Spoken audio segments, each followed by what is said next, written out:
Bonjour.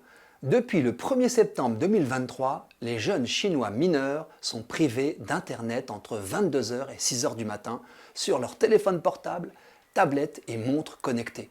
Cette reprise en main de la jeunesse par la toute-puissante administration chinoise du cyberspace s'accompagne de limitations d'accès dans la journée.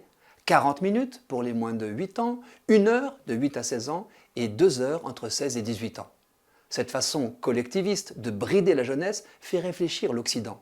N'y aurait-il qu'une emprise étatique pour contrecarrer, à l'aide de la technique, l'emprise de cette même technique sur les cerveaux? En reconnaissant que sur 186 millions d'internautes de 18 ans ou moins, 24 millions en sont médicalement dépendants, les dirigeants chinois semblent faire preuve de lucidité.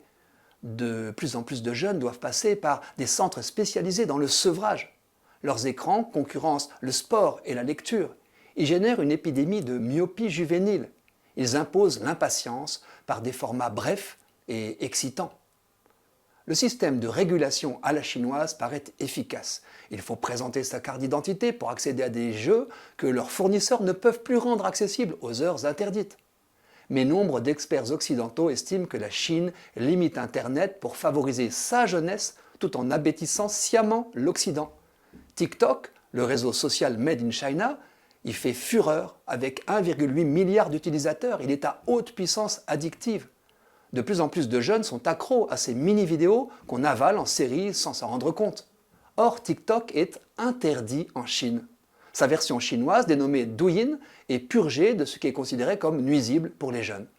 Et elle leur impose des pauses. Cette régulation à deux vitesses s'inscrirait dans le soft power chinois. TikTok viserait à amollir nos sociétés démocratiques dans le divertissement stérile.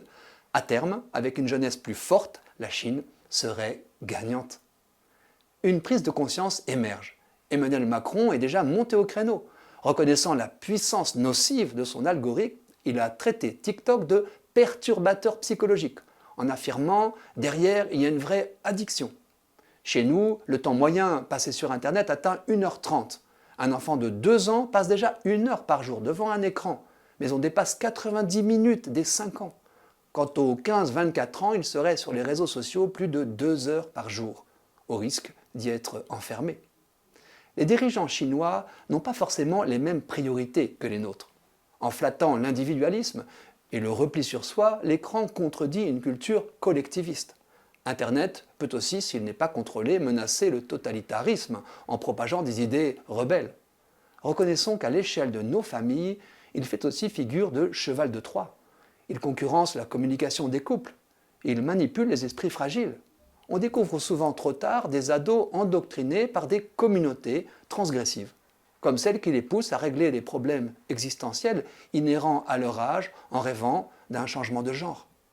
Si la réaction discutable de la Chine pouvait éveiller notre conscience, ce serait une bonne nouvelle.